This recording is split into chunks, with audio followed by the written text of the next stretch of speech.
and it was Mike. Yeah. And so to see something like that when you know, it kind of gives me chills. But it brings a smile because it's, you know, it's nice to see someone who you admire also recognizing what you're doing. Yeah, you know? absolutely. Well, And, you know, and the fact you know, Shelby, though, I have to say, you know, it had nothing to do with you, right? It's all about Otis Ranger, right? oh yeah, absolutely. I'm kidding. I'm totally kidding. Thank you for letting me sit in your in the glow, the halo effect of your music here, because you know, I'm definitely a fan of his music. I heard that first song of his. And I remember hearing it before it like really hit mainstream. I'm like, that's a really good song. It's got a good hook in it. And then it just kind of Well, you kept know, building over the year and building over the year. And then he's got a second song out now that's really popular. And, you know, what an honor to be followed by Mike Posner. And Mike Posner, he's a really cool, I mean, as an artist, I think maybe people didn't give him as much credit as he deserves. But I mean, as the things that he comes up with are brilliant. The songs, the lyrics, the music behind it all. And he just seems like a very nice, a good guy. Very, very talented. Very talented. Yeah. And the thing is that people are giving him that credit now. I agree. You know, it was like this slow build over the course of 2016 from when he launched that song and till it really got picked up by Top 40 and then just shot up the charts. Just kind of, you know, the little train that said, I think I can, I think I can, I think I can. That was, I Took a Pill in Ibiza, and then it just blew up towards the end of the year. And, you know, what a great song. What great talent. Deserves every award that's gone his way, as do you. And I'm looking forward to you know, hearing more about the music that you've got planned for 2017. It sounds like you're going to find all sorts of inspiration around the world with your travels here, and I certainly wish you safe travels. And I wonder if you can tell us a little bit more about Christmas Eve and kind of lead us up to that next song. Yeah, so Christmas Eve is the latest song that I put out, and I really wanted to do something for the holidays. Kind of, I guess you could say it's like a virtual holiday card. But, you know, just something short, very, very short, very sweet, something visually, something that puts you in a happy Christmas mood with the scenery behind it. It was just a way kind of me sending off 2016, saying happy Christmas, happy New Year. Thank you for a great 2016, and looking forward to a bright 2017. That is awesome. And so I want to thank you for joining us in studio today, and wish you safe travels here, and look forward to having you on the show in the not too distant future again. Absolutely. And, you know, and to get back in 2017, maybe we'll have some Ghanaian music and some Thailand music and some ancient Athens, Greece to feature on here. That's awesome. So, ladies and gentlemen, I am Otis Ranger, and I'm joined here in studio by Shelby Blondell. And they say that Christmas season actually starts on Christmas and goes for at least a month. So we're well within that, and I am thrilled to introduce you to the newest single from Shelby Blondell. This is called Christmas Eve. Stockings are hung by the fireside. Snow is falling right outside. The fire burns so bright all through the night. This Christmas Eve, you make me feel alright. Tender embrace is all I need. So lonely now this Christmas Eve. You make me feel alright all through the night. This Christmas Eve you make me feel alright.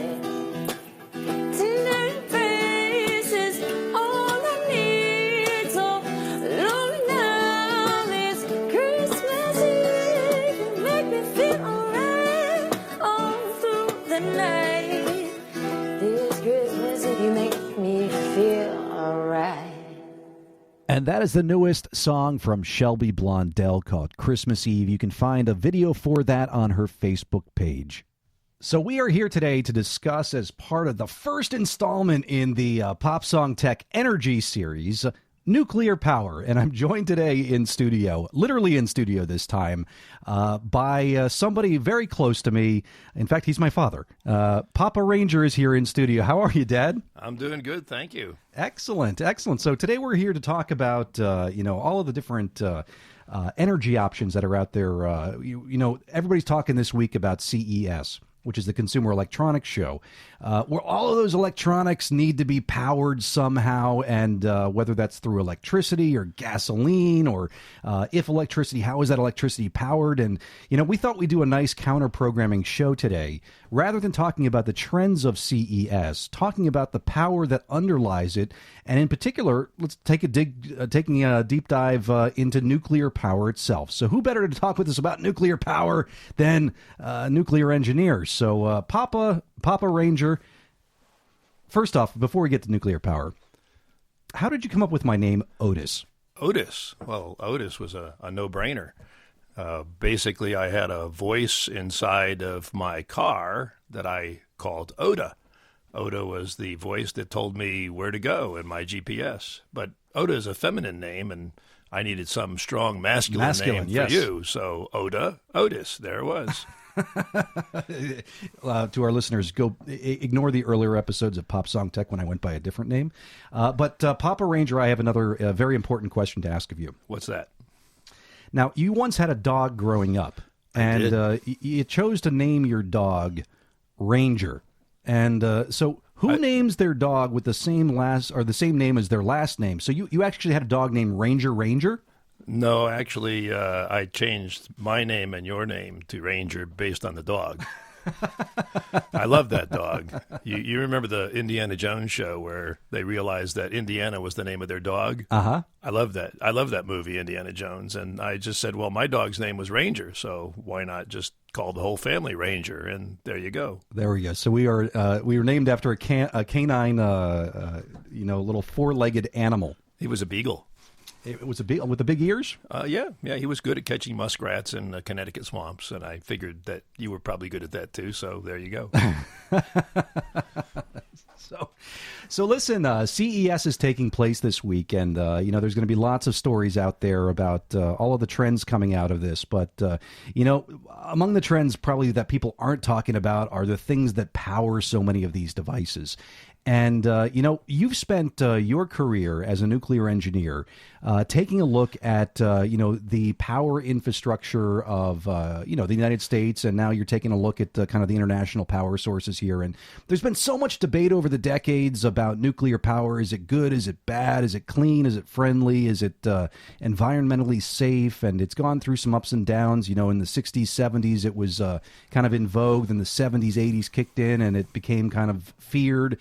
But a lot of the people that were the original environmentalists that were against nuclear power are now kind of coming around on it in many cases, saying, you know what, this is actually a cleaner source of power than coal and other sources of fuel. Absolutely. So I'd love to hear from your perspective, the state of the nuclear industry and nuclear power in general. Well, let's start with, let's take it all the way back to caveman days. Fire was dangerous, but it was also very useful. But if you're not careful with fire, you can burn things down. You can't burn your cave, but that's why we moved into houses, so that fire departments would have a reason to exist. Many forms of energy are dangerous. We have gas stoves. Of course, gas is very explosive, and people's houses burn down because of gas leaks. We have gasoline engines in our cars, and gasoline is very, very dangerous and explosive, but we've learned to harness it into useful means. My roommate had a lot of bad gas in college, Glenn. Yes, well, that's a natural gas, but not the natural gas we normally talk about. He could actually light it on fire sometimes. It was pretty disgusting. Yes, well, we won't want to go there with that was a college thing. So electricity is interesting because, of course, we can take energy and we can convert it into different useful things. And usually the energy that we take starts with heat. And so fire, of course, was an easy form of heat. And when we take fire, we can make steam, and steam can turn turbines. Turbines can turn generators, and generators can make electricity. There's many different ways that you can make electricity, and over the years, people found different ways to burn things. You can burn wood. That was pretty dirty. A lot of extra gases come off of that. Then coal, which was cleaner. And then oil, which was very easy to ship around, and then natural gas, which is very clean compared to the others. The one thing we need when we have a source of electricity is we need a constant source of power. The nice thing about solar and wind is it doesn't itself create pollution, but if it's nighttime, it's hard to get that solar-powered flashlight to work. Mm-hmm. And then the same thing with wind. If it's not blowing hurricane gales most of the time, then your turbine doesn't turn in the wind, and you don't have any electricity. So we have what we call base load electricity. Base load electricity. Base load electricity means I have to have this all the time because it runs hospitals and other things. Would you say that it's all about that base? Yes. The base. I have a bass voice, and therefore I like base load electricity. But the object is that I need a certain amount of electricity all the time. Electricity is good in the sense as follows. We create electricity somewhere at an electric plant. The electric plant may be far away, and we can ship the electricity by high-tension wires and so forth.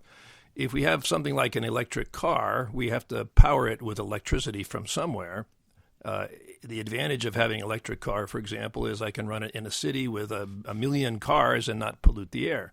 However, I have to make electricity somewhere, and people say, well, where you make that might pollute the air. But that might be out in the middle of nowhere where it's not very dense and it can diffuse into the air and so forth. So what I'm looking for in nuclear power is a very clean source of energy that doesn't pollute. Mm-hmm. When I run a nuclear power plant at full power, the only thing I create is some excess heat. I put nothing into the air. It turns out if you look at all of the clean sources of electricity in the United States today, 60% of the clean energy is from nuclear power. If you wanted to ask, there's, I think, about 103 nuclear plants in this country. It changes. They build a few and they take a few down. From time to time. Most of those plants, though, were built back in the 70s or before? No, the latest ones were in the 80s and 90s. After the 90s, they didn't build anymore. Got it. And there's reasons for that we can get into in another part of the discussion. But the object is that if I want a clean source of energy, nuclear power is very clean from an environmental standpoint. If I'm worried about global warming, I really want more clean energy. I don't want to put a lot of carbon dioxide in the air. Mm-hmm. And even if you're not a global warming believer, everybody should believe in pollution, because if you look in China and you see towns where people have to wear masks just to breathe because of all of the CO2 they're producing, better not to, as the dog says, go in your own, better not to pee in your own house. Okay? That was Ranger, right? Ranger told you that? Ranger taught me that. And based on that, I said, I need to be a nuclear engineer. And I need to be a podcaster.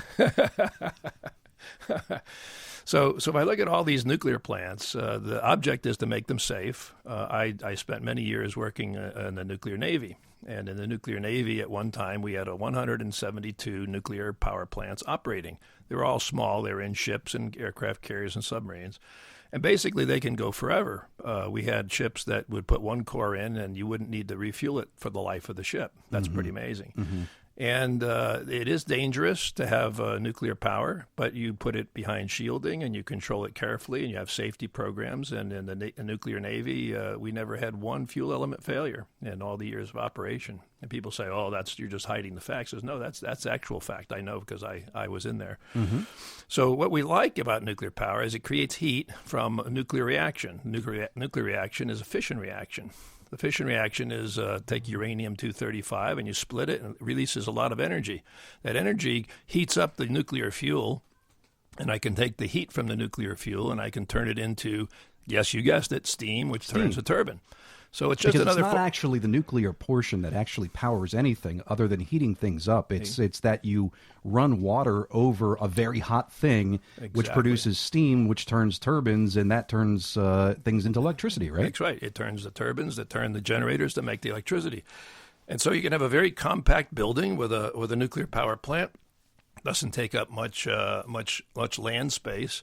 If you look at wind power, it takes up many acres of turbines, wind powered turbines. You've seen them in the mountain passes and where where the winds are very strong, but you only want to put them in areas where the wind blows all the time, as much as possible. But even then, about 30% of the time, they're not creating electricity. If you look at solar power is, yes, you guessed it, nuclear power. We said, well, gee, Dave, how does that make sense? Wait, solar power is nuclear power? You betcha, because the sun is powered by